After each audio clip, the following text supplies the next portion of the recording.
Very good morning dear students. Welcome back to the class. This video is for class 10 subject science chapter number 12 electricity and this is lecture number 6. In our previous lectures we have studied about the combination of resistors. In the last lecture we did the parallel combinations of resistors and today we are going to do heating effects of electric current. In this first we will study that how this heating effect in case of electric current is generated. Then we will also see Joule's law of heating.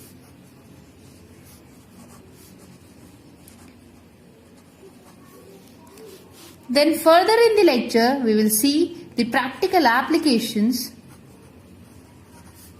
of heating effect of current. So all these things we are going to do today. So let us begin with the heating effects of current. So as we know that when we switch on any electric appliance like electric heater, electric bulb, it becomes hot when it is used for some time. Why? This shows that when electric current is flowing through a metallic conductor, then heat is produced. That production of heat is called heating effect of current.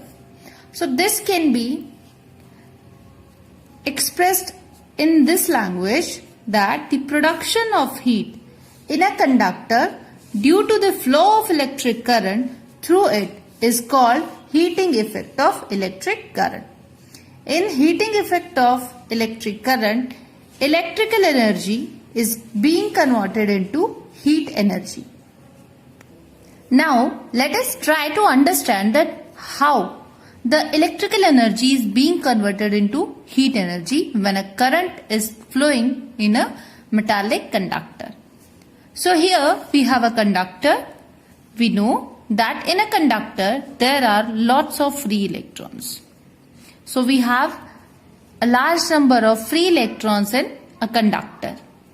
And when this conductor is connected with the source of electricity, that is a cell or a battery, then what happens? Earlier, the electrons, before connecting this cell, they were in random motion.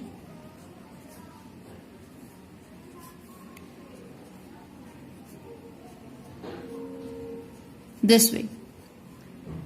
I hope this is visible to you. So they all were in random motion. But as soon as we attach a potential difference source, that is electricity source, to the conductor, what happens? The electrons, they start drifting from the negative terminal of the battery towards the positive terminal of the battery. And this way they try to align their motion in this direction. So they will try to align their motion. So they will try to be in this direction. And in doing so, as the free electrons, along with the free electrons, there are atoms and ions present in the conductor. So in doing the drift towards the positive terminal, the electrons, they strike with the atoms and ions present in the electric conductor. And when they are striking with the atoms and ions, they transfer their energy, their kinetic energy. Remember, the kinetic energy, the energy that electron possesses because of its motion, and that has been transferred to the atoms and ions. Then these atoms and ions which were there in the conductor, they will get the energy. So atoms and ions, they get the energy. And now as they have more amount of energy, they will start vibrating about their mean position with a larger amplitude. Earlier, suppose they were vibrating this much. But as the energy is increased, so now they will vibrate about their mean position with larger amplitude. And because of this motion, they hinder the movement of electrons, because of which the temperature of the conductor is raised, and this temperature raised ends up in the heat energy. That means here electrical energy is getting converted into heat energy. So this is called heating effect of current, that when through a conductor electricity is passing, then it produces heat. This heat produced can be of different amounts depending upon the type of conductor used, type of potential difference applied, and the temperature of the conductor.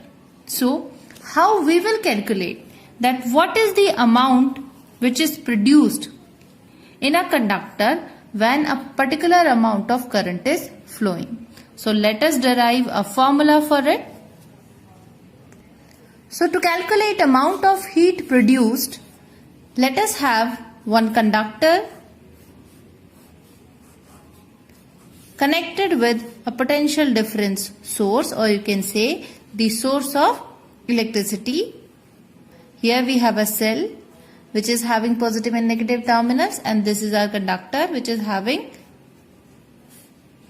points A and B. And across these points, as it is giving us V volt potential difference, so the same potential difference will appear here. And this potential difference, we know that this potential difference is the amount of work done to carry a particular charge, that is, suppose Q charge is here. So to carry the Q charge from B point to A point, that amount of work done is known as potential difference. So the potential difference is equal to the work done per unit charge. This formula we already know. We have studied this formula in the first lecture. So it can be written as V is equal to W upon Q. Or you can also calculate the work done from here.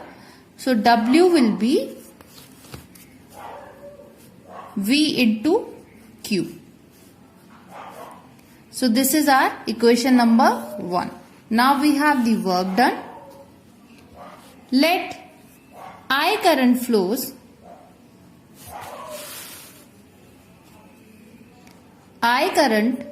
flows through the circuit.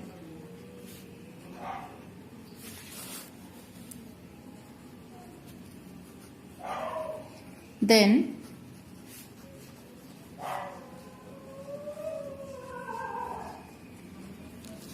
we also know that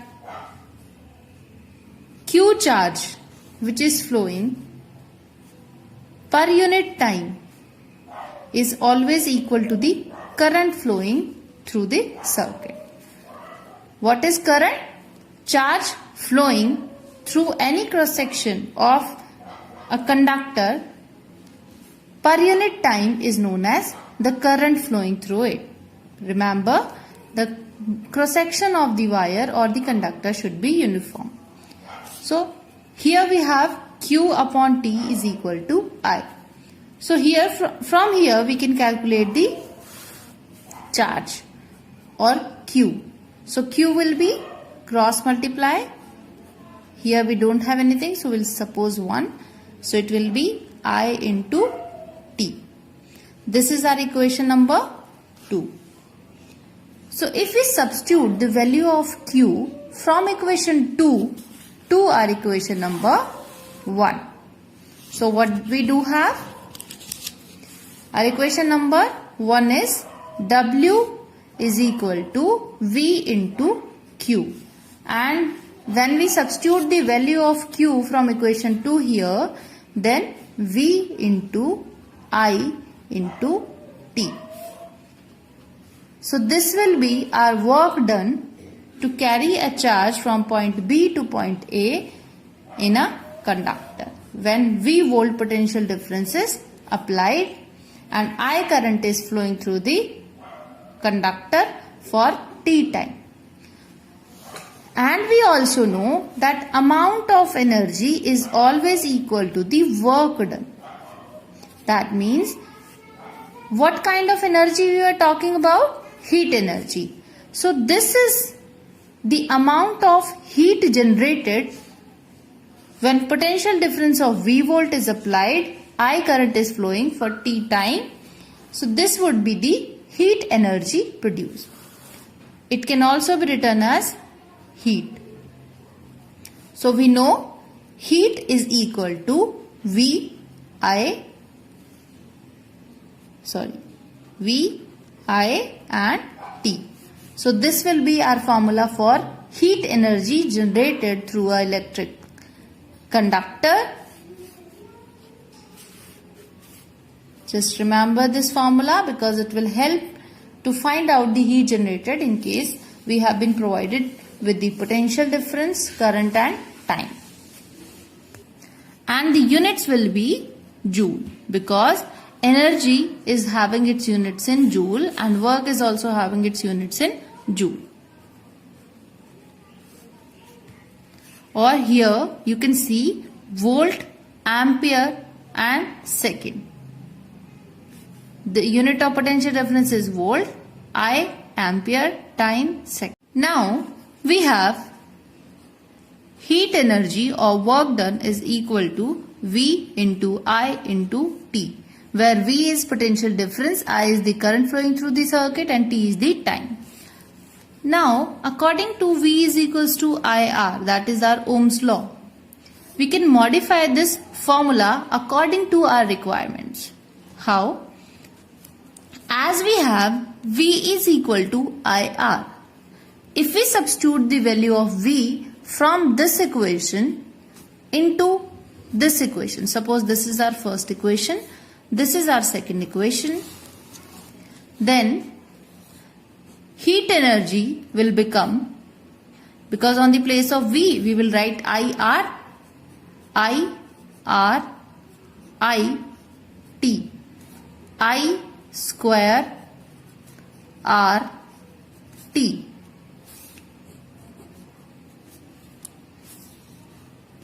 So now heat energy becomes I square R T. This is called Joule's law of heating.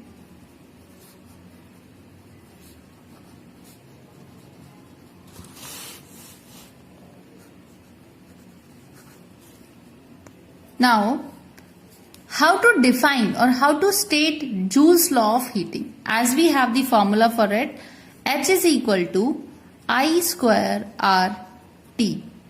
So, we can say that Joule's law states that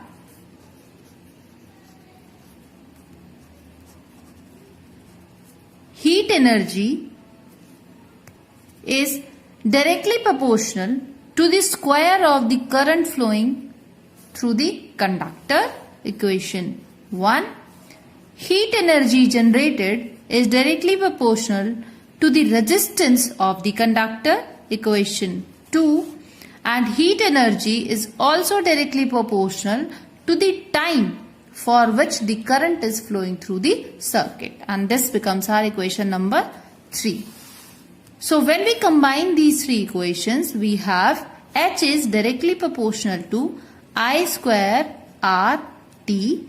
If we remove this proportionality constant and we put a constant K here, which is a proportionality constant, it becomes K I square R T. And if we put the value of constant K is equal to 1, that heat energy becomes I square R T. So this is what our Joule's law of heating says, that the heat energy developed in a conductor is directly proportional to the square of the current flowing through it, directly proportional to the resistance of the conductor, and directly proportional to the temperature of the the time of the conductor. Time for which the current is flowing through the circuit. So this is what Joule's law of heating is called. Then we were having the formula H is equal to VIT. This is one modification of this, that we put in place of V, we put I is IR, so we get H is equal to I square RT. But we have V is equal to IR. If we find out the value of I from here, then I will become V upon R. And what if we place the value of I here in this equation from here? Then V into, on the place of I'll write V by R and T. So the equation will become V square upon R into T. H is also equal to V square by R into T. V square T by R. So this is also one of the modifications of this formula. So now, if I conclude Joule's law of heating, then we have three formulas. H is equal to V into I into T. Then H is equal to I square R T. And H is also equal to V square by R into T. So all these formulas are available with us for heat generated in a conductor. And according to the requirements, that what are the terms or what are the quantities or physical values we have been given, in case that we can calculate heat energy generated through a conductor. So let us understand this by solving a numerical. So we have a question that an electric heater of resistance 500 ohm is connected to a main supply for 30 minutes. If a current of 5 ampere flows through the defilament of heater, then calculate the heat energy produced in the heater. So here what we have been given? We have been given R, which is 500 ohms, I, current 5 ampere, and time, which is 30 minutes. But remember, our standard unit of time is seconds and not the minutes. So we have to convert 30 minutes into seconds. So in 1 minute we have 60 seconds. So 30 into 60. So that will be 1800 seconds. Always remember the units or the conversion of units. Then we have R, I, T. Now, which formula of heat developed can be utilized here? Although we have H is equals to V into I into T, but here we have not been provided the potential difference. So we can directly use the formula. So this will not be used and we will use I square R T. So now we have been given I, R and T. Put the values of I and R and T. 5 square into 500 into 1800. So we will get, this comes out to be 225 and zeros will be, 5 zeros will be there. So this much of joule of heat energy is developed. So we have to convert it. So let us convert it. There are 5 zeros and if we have to put a decimal here, then it will be 2.25 into 10 raised to power 5 for these 5 zeros, and we have put a decimal here, so 2 power of 10 comes from here. So we have total of 10 raised to power 7 joules. So this is the amount of heat developed in the conductor when the given situations are followed. Now, let us study the practical applications of heating effect of current. That where this heat generated through a conductor is utilized, because this heat developed in a conductor will shorten the life of the conductor. So why not using this heat energy in some other way? So here we have some practical applications where we use this conversion of electrical energy into heat energy. So the first practical application is this heating effect is used in electric heaters, electric iron and water heaters, where we provide electricity to the electrical appliances and that electricity is converted into heat energy, and that heat energy is utilized to either warm up the atmosphere, to iron the clothes or to boil the water. But always remember that when the electrical appliances like electric heater, electric iron, water heaters, they are connected to the main supply of electricity, the appliances like heater, iron, electric iron, water heaters, they become hot, while the cable or the connecting wire remains cold. Why?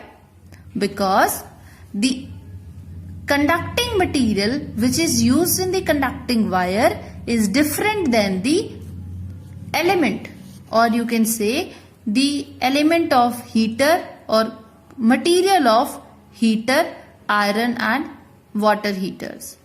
Because like copper, aluminium, these are the wires, or you can say these are the metals which are used to make the conducting wires, as they have low resistance. So they can be used as conducting wires. But what if they are used as the heating element of the appliance?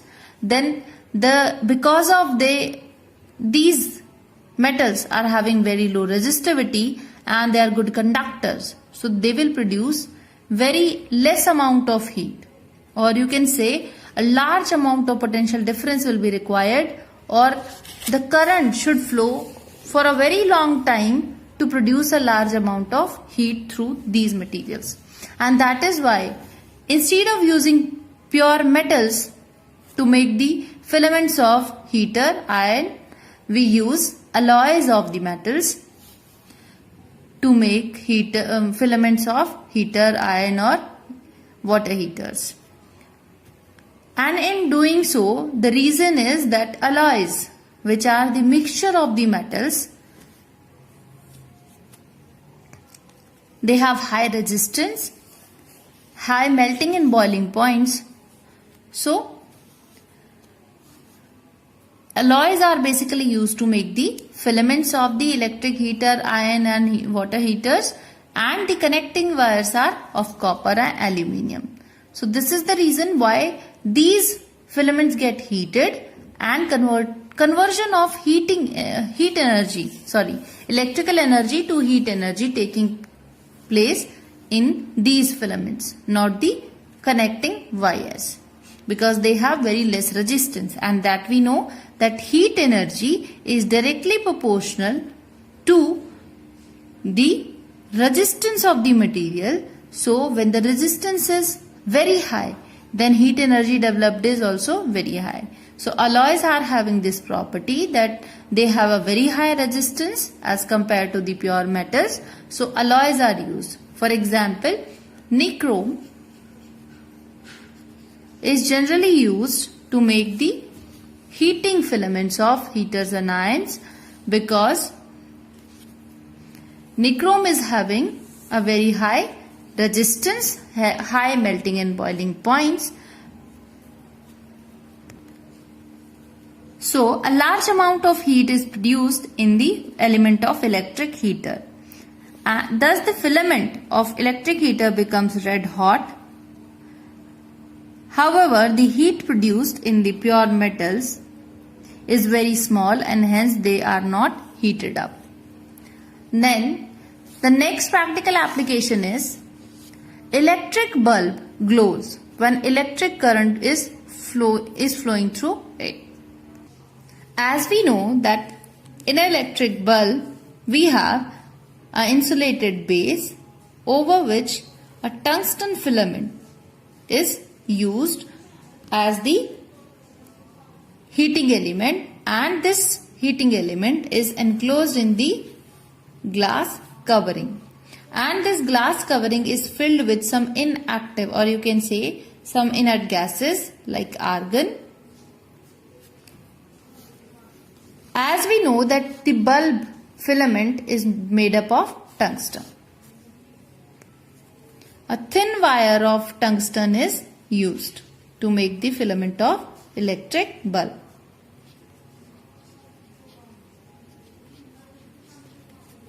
As tungsten is having a very high melting point and it does not oxidize or burn at very high temperatures. So because it is having a very high temperature, it is having a very high resistance as well. And because of the very high resistance, it produces a large amount of heat. This large amount of heat generated is in the form of light energy, or you can say the bulb glows. And this inert gas which is filled in the electric bulb is to maintain the life of this tungsten wire, because when the heat energy is developed in the tungsten filament, then the charges they are there on the surface of the filament and they might interact with the atmospheric air if this enclosement is not provided. And after interaction with the atmospheric gases or atmospheric particles, the life of the filament will shorten. So to sustain the material of the tungsten filament, inert gases like argon are filled in the glass envelope or chamber. So when current flows through the filament, a large amount of heat is produced along with the light, and this light emits in the form of light energy, and this bulb becomes hot because of the heat energy produced. The next application is electric fuse. You must have heard about electric fuse in your household electric circuits. So fuse is basically a device, or you can say a very thin metal wire which is used to maintain the connections between the outer electrical connections and the household circuits or in the industries as well. So electric fuse is basically a safety device which is connected in series with the electric circuit. This fuse is a wire made of material whose melting point is very low. Remember, the material should have melting point very low.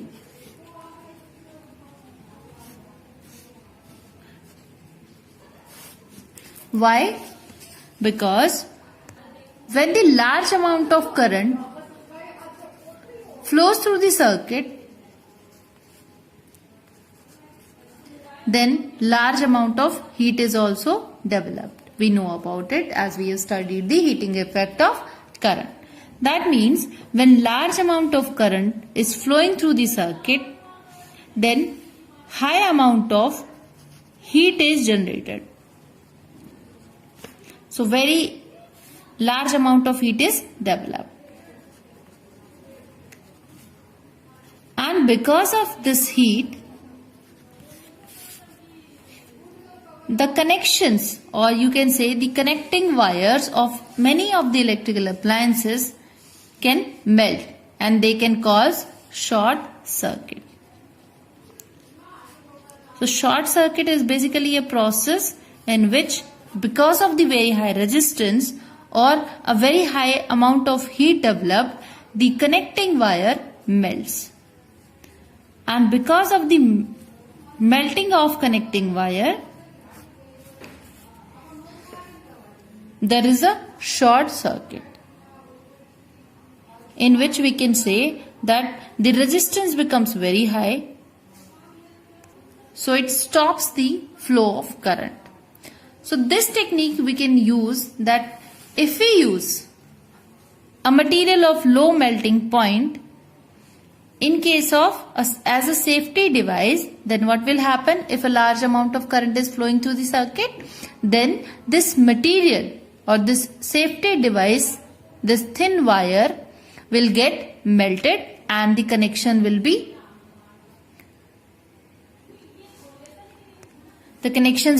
broken. And this way we can protect our appliances which were connected with it. So as the connection, because we know that in an open circuit the current do not flow in the circuit. So this electric fuse will help to break the connections, and the electrical appliances which are connected in the electric circuit will be saved. To make the electrical safety device, which is fuse, generally copper or tin and lead alloys are used, as they have a very low melting point. And these electrical fuse are available in the ratings of 1 ampere, 2 ampere, 3 ampere, 5 ampere and 10 ampere.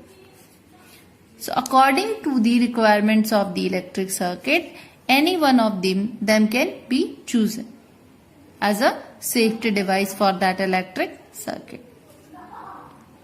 So when we say that 1 ampere of electric fuse is used in a circuit, that means when the current flows till 1 ampere, the fuse will not break the connections or will not melt.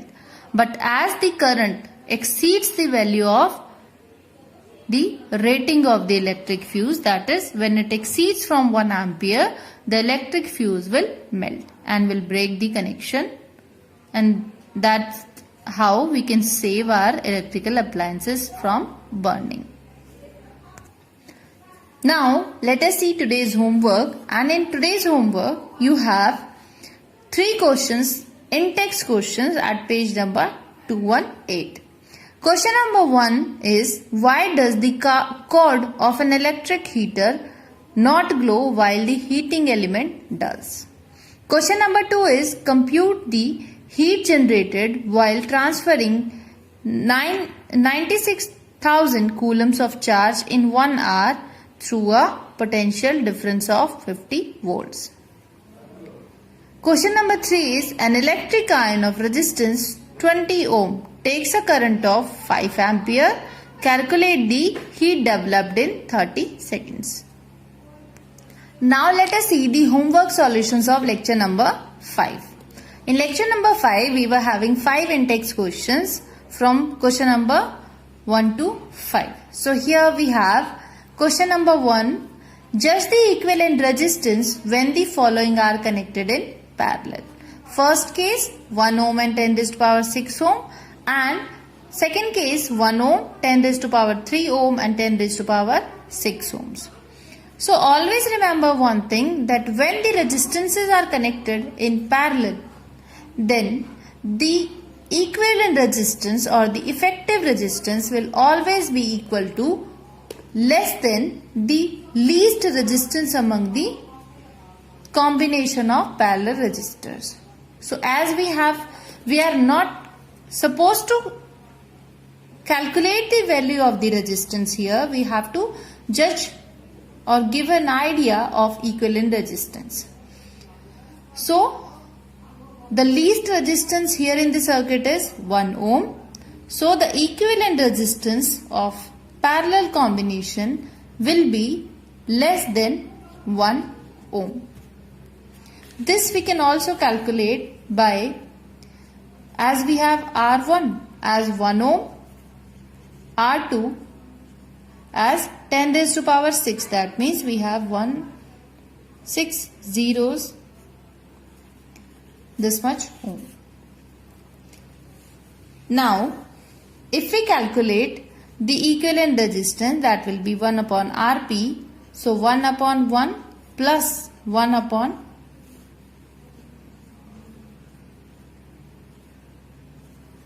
this. So when we calculate this comes out to be approximately 1 only. So the resistance is either equal to the least resistance or it is almost less than the least resistance of the combination. Then another example is part B of question number 1 is 1 ohm, 10 raised to power 3 ohm and 10 raised to power 6 ohm. So here also the effective resistance will be less than 1 ohm or equal to 1 ohm, not more than that. Question number 2 of lecture number 5 was an electric lamp of 100 watt, a toaster of resistance 50 ohm and a water filter of resistance 500 ohm are connected in parallel to 220 volt source. What is the resistance of an electric iron connected in the same source that takes as much current as all the three appliances, and what is the current through it? Now let us see the solution of this question. Although you have not studied about the power now, but the electric power is always V square by R. This you will be studying in the next lecture. But for now, just calculate the resistance because we know the power and potential difference of the circuit. So we have to calculate the resistance of the circuit. So R will be V square by P. We have the value of V as 220 and power is 100 watt. So this value comes out to be 484 ohm. Now we have the resistance. We have to calculate the equivalent resistance of all the appliances which are connected here in the parallel. So we have, this way we have 3 resistors connected in parallel. So to calculate the equivalent resistance, we have the formula 1 upon Rp is equal to 1 upon R1 plus 1 upon R2 plus 1 upon R3. So by putting the values of R1, R2 and R3, we get the value 2912 upon 121000. I have calculated. You can also calculate by taking LCM and solving this. Now this is the value of 1 upon Rp. We have to calculate Rp. So Rp will be 121000 upon 2912 and that comes out to be 41.55 or 41.55 ohm. So this is our equivalent resistance of the 3 appliances connected in parallel. Now we know the total potential difference of the circuit, that is 220 volt. Resistance of the equivalent resistance of the circuit, that is 41.55 ohm. And the current through the circuit will be V by R. So the value will be 220 by 41.55 ohm. And this is in volts. So this value comes out to be 5.3 amperes. And it has been asked that the electric iron which will be connected in series with it. So it is asked that how much current is flowing through it. So we know that in a series connection of the resistors, same amount of current flows through all the electrical appliances or all the resistances connected in series. So this much amount of current will flow through the electric iron. Question number 3 was, what are the advantages of connecting electrical appliances in parallel with battery instead of connecting them in series? So that we have studied that advantages of connections of parallel, that first is, if one appliance is not working or one appliance is damaged, then that will not affect that means working of one appliance will not affect the working of other electrical appliances.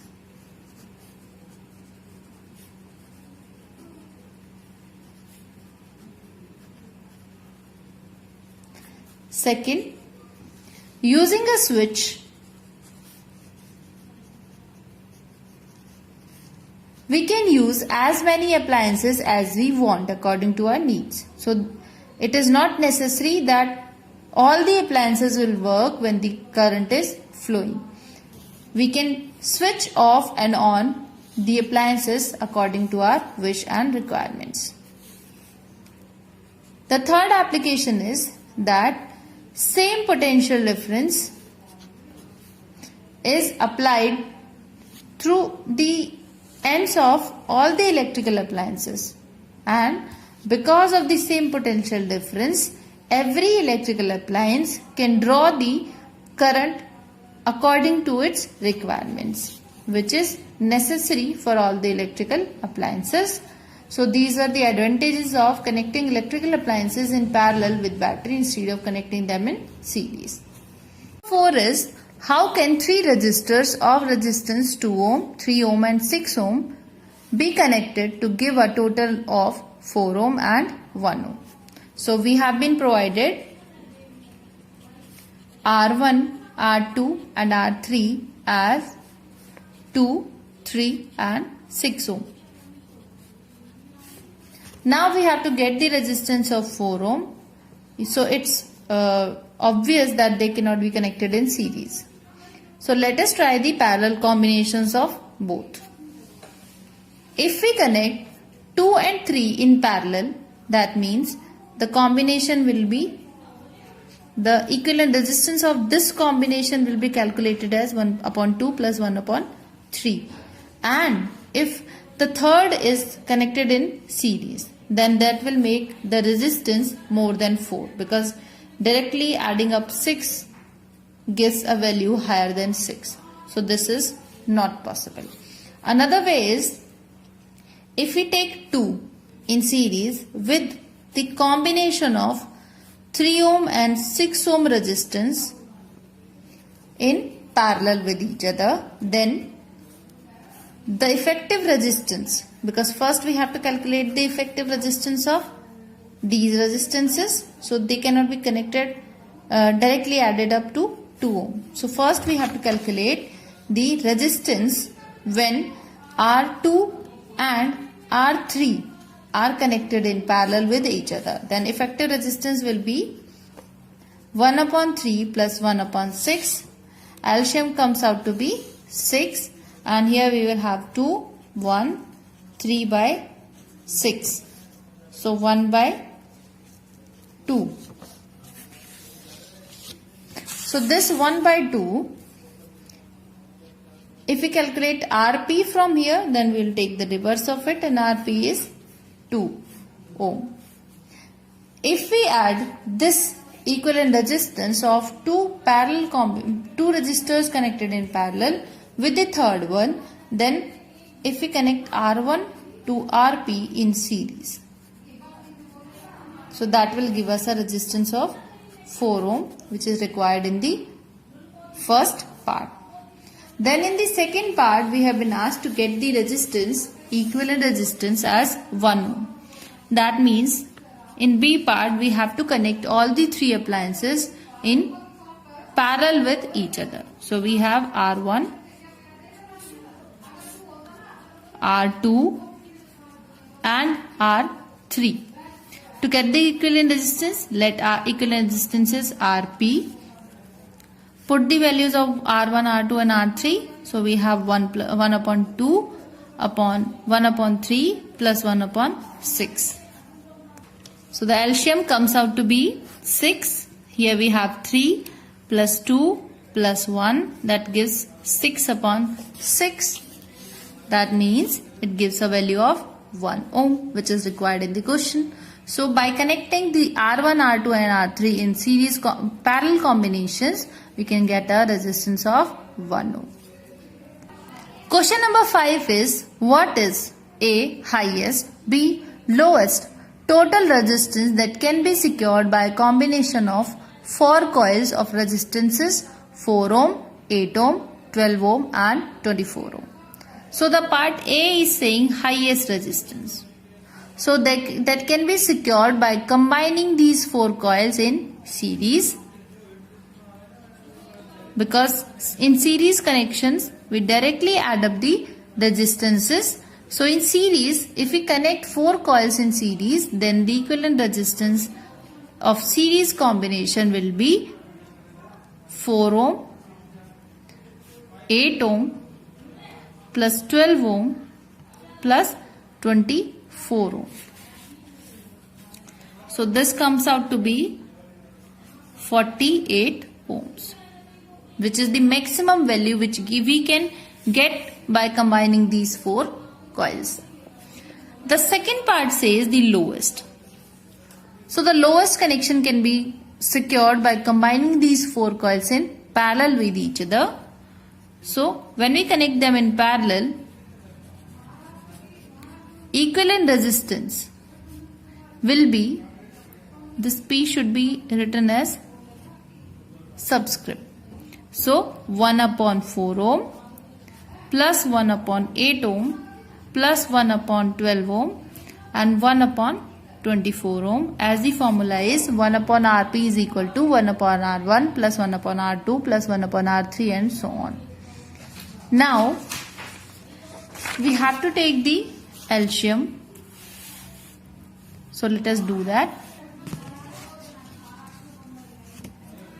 So the LCM comes out to be 24, and if we are having LCM 24, then we will have 6 plus 3 plus 2 plus 1, and the total comes out to be 9, 10 and 12 upon 24. So this value comes out to be 1 upon 2, and this is the value of 1 upon Rp. So Rp will be 2 upon 1. That means the lowest resistance which we can obtain from the combination of all these 4 coils in parallel is 2 ohm. So that is it for today. In the next lecture, we will do electric energy and electric power. We will also have some numerical problems. So till then, practice the numericals based on the heating effects of electric current. Find out your doubts. If there is, then you can ask the doubts either in your queries at your EdQuarks site. So students, if you like my video, you can share it with your friends. Take care and goodbye.